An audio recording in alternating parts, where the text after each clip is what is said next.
Hello everyone, कैसे हो? I hope कि आप अच्छे ही होंगे। सो फ्रेंड्स, सीटेट एग्जाम में सीडीपी के लीक हुआ 30 प्रश्न वीडियो डिलीट होने से पहले आप लोग देख लो। ये रहा पहला क्वेश्चन आपकी स्क्रीन पर। एक खेल प्रक्रिया के दौरान रोहन रोने लगा।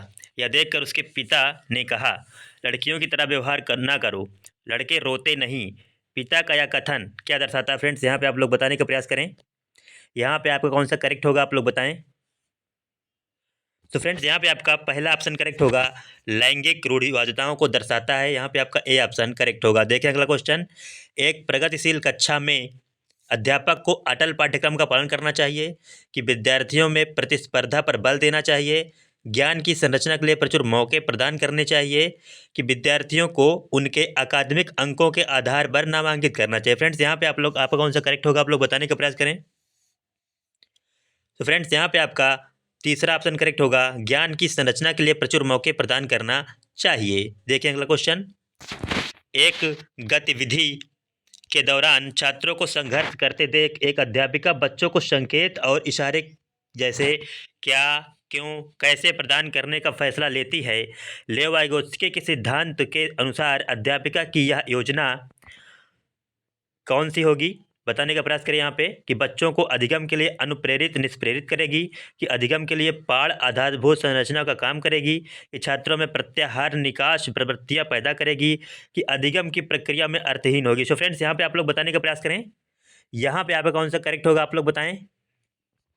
तो फ्रेंड्स, यहाँ पे आपका दूसरा ऑप्शन करेक्ट होगा, अधिगम के लिए जो है फाड़ आधारभूत संरचना का काम करेगी। यहाँ पे आपका दूसरा ऑप्शन करेक्ट होगा। देखें अगला क्वेश्चन। बच्चों के समाजीकरण के संदर्भ में जो है निम्न में से कौन सा कथन सही है? यहाँ पे आप लोग बताने का प्रयास करें फ्रेंड्स। बच्चों के समाजीकरण के संदर्भ में निम्न में से कौन सा कथन सही है? तो फ्रेंड्स, यहाँ पे आपका पहला ऑप्शन करेक्ट सही होगा, विद्यालय समाजीकरण का एक द्वितीय कारक है और परिवार समाजीकरण का एक प्राथमिक कारक है। यह आपका ए ऑप्शन करेक्ट होगा। देखें आप लोग अगला क्वेश्चन। बहुबुद्धि का सिद्धांत जोर देता है कि, बहुबुद्धि का सिद्धांत क्या जोर देता है? यहाँ पे आप लोग बताने का प्रयास करें। बुद्धि लब्धि केवल वस्तुनिष्ठ परीक्षणों द्वारा मापी जा सकती है, कि एक आयाम में बुद्धिमत्ता अन्य सभी आयामों में बुद्धिमत्ता निर्धारित करती है, बुद्धिमत्ता की विभिन्न दशाएं हैं, कि बुद्धिमत्ता में कोई व्यक्तिगत विभिन्नताएं नहीं होती हैं। यहाँ पे आप लोग बताने का प्रयास करें फ्रेंड्स। तो फ्रेंड्स, यहाँ पे आपका पहला ऑप्शन करेक्ट होगा, बुद्धि लब्धि केवल वस्तुनिष्ठ परीक्षणों द्वारा ही मापी जा सकती है। देखें अगला क्वेश्चन। यहाँ पे आप लोग बताने का प्रयास करेंगे।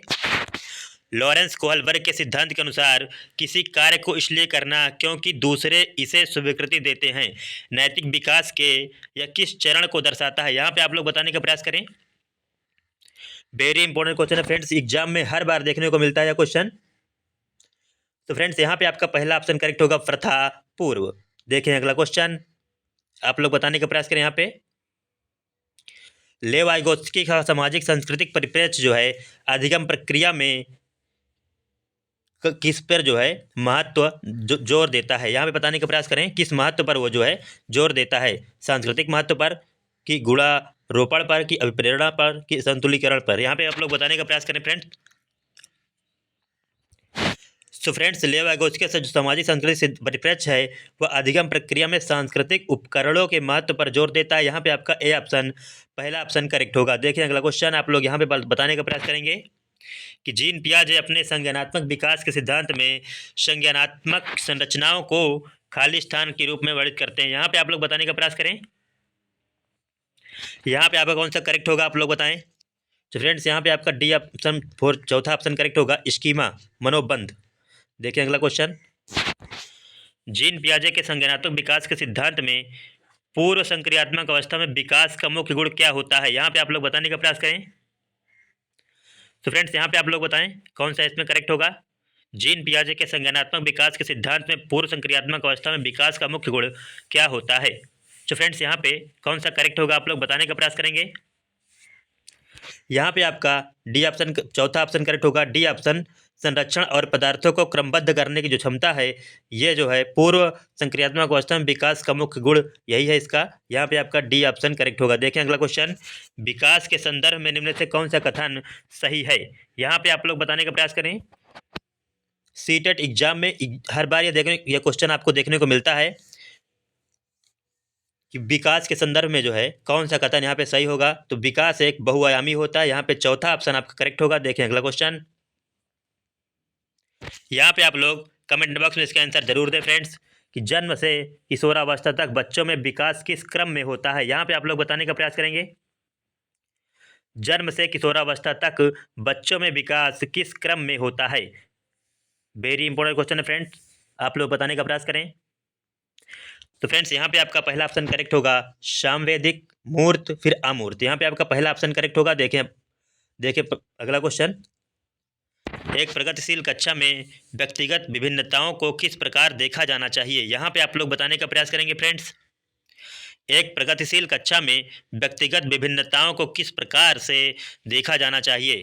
अधिगम की प्रक्रिया में बाधा, कि अध्यापक के पक्ष पर असफलता, कि योग्यता आधारित समूह बनाने का मापदंड, कि अध्यापन अधिगम प्रक्रिया की परियोजना की महत्वपूर्ण। यहाँ पे आप लोग बताने का प्रयास करेंगे। सो फ्रेंड्स यहाँ पे आपका चौथा ऑप्शन करेक्ट होगा, अध्यापन अधिगम प्रक्रिया की परियोजना के लिए महत्वपूर्ण। देखें अगला क्वेश्चन। एक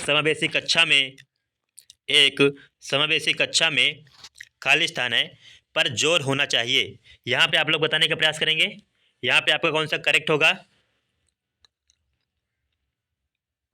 सो फ्रेंड्स यहाँ पे आपका चौथा ऑप्शन करेक्ट होगा, हर बच्चे के सामर्थ्य को अधिकतम जो है करने के लिए अवसर प्रदान करना। यहाँ पे आपका चौथा ऑप्शन करेक्ट होगा। देखिए अगला क्वेश्चन।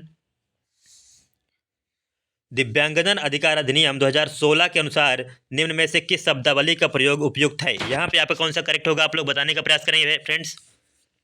दिव्यांगजन अधिकार अधिनियम 2016 के अनुसार निम्न में से किस शब्दावली का प्रयोग उपयुक्त है।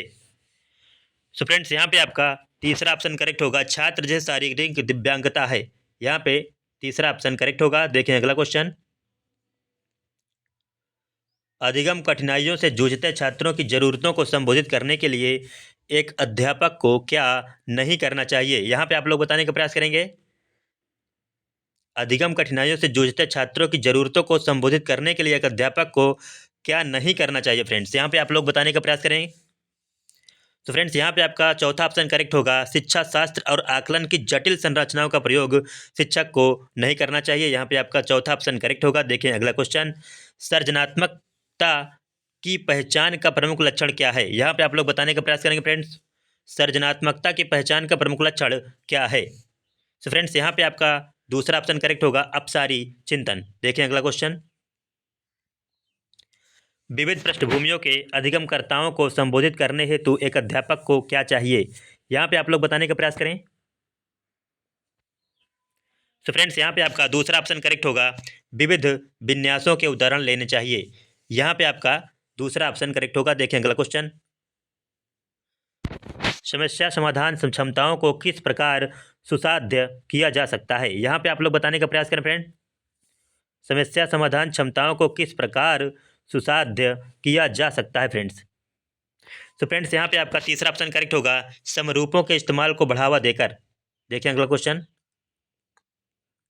अधिगम की अभिप्रेरणा को किस प्रकार कायम रखा जा सकता है। यहाँ पे बताने का प्रयास करें आप लोग। अधिगम की अभिप्रेरणा को किस प्रकार कायम रखा जा सकता है।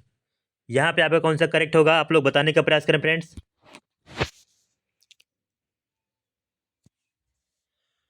अधिगम की अभिप्रेरणा को किस प्रकार कायम रखा जा सकता है, तो यहाँ पे आपका ए ऑप्शन करेक्ट होगा, बच्चे को दंड देकर। देखिए अगला क्वेश्चन।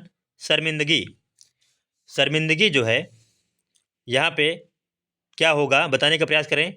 का संज्ञान से कोई संबंध नहीं है, का संज्ञान पर नकारात्मक प्रभाव पड़ सकता है, बच्चों को अधिगम हेतु अभिप्रेरित करने के लिए बहुत प्रभावशाली है, और शर्मिंदगी के भाव को अध्यापन अधिगम प्रक्रिया में बारंबार पैदा करना चाहिए। यहाँ पे आपका कौन सा करेक्ट होगा। तो फ्रेंड शर्मिंदगी का जो है संज्ञान पर नकारात्मक प्रभाव पड़ सकता है। यहाँ पे आपका दूसरा ऑप्शन करेक्ट होगा। देखें अगला क्वेश्चन। निम्न में से अध्यापन अधिगम का सबसे प्रभावशाली माध्यम कौन सा है। यहाँ पे आप लोग बताने का प्रयास करें। वेरी इंपॉर्टेंट क्वेश्चन है फ्रेंड्स, सीटेट एग्जाम में हर बार ये क्वेश्चन आपको देखने को मिलेगा। निम्न में से अध्यापन अधिगम का सबसे प्रभावशाली माध्यम कौन सा है। यहाँ पे बताने का प्रयास करें आप लोग। तो सबसे प्रभावशाली जो तरीका है फ्रेंड्स, वह आपका संकल्पनाओं के बीच संबंध खोजना। यहाँ पे आपका दूसरा ऑप्शन करेक्ट होगा। देखें अगला क्वेश्चन। एक अध्यापिका को दिए गए किसी कार्यकलाप में छात्रों की विभिन्न त्रुटियों का विश्लेषण करना चाहिए, क्योंकि यहाँ पे आपका कौन सा करेक्ट होगा, आप लोग बताने का प्रयास करें। एक अध्यापिका को दिए गए किसी कार्यकलाप में छात्रों के विभिन्न त्रुटियों का विश्लेषण करना चाहिए, क्योंकि यहाँ पे आप लोग बताने का प्रयास करें, क्योंकि इसके आधार पर वह दंड की मात्रा निर्धारित कर सकती है। यहाँ पे आपका पहला ऑप्शन ही करेक्ट होगा। देखें अगला क्वेश्चन।